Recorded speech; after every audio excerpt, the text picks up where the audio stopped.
મહીસાગર અને ખેડામાં કમોસમી વરસાદે વધારી ખેડૂતોની ચિંતા। સાબરકાંઠાના ખેડબ્રહ્મામાં કરા સાથે વરસ્યો વરસાદ, પાકમાં નુકસાનીની ભીતિ।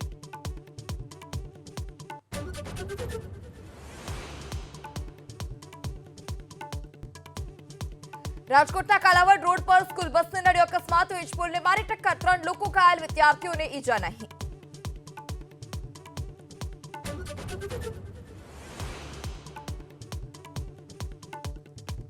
બનાસકાંઠામાં પાલનપુર અંબાજી હાઈવે પર કારમાં આગ, ડ્રાઈવરનું મોત થયાની આશંકા, પોલીસની ટીમ સ્થળ પર।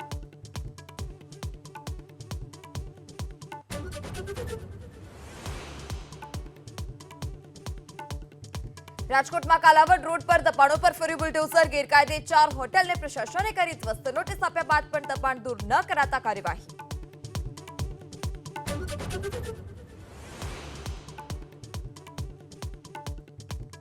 પૂર્વ પીએમ મનમોહન સિંહના નિધન પર અમદાવાદમાં કાંકરિયા કાર્નિવલ રદ, 1 જાન્યુઆરીથી શરૂ થનાર ફ્લાવર શોની પણ બદલાશે તારીખ।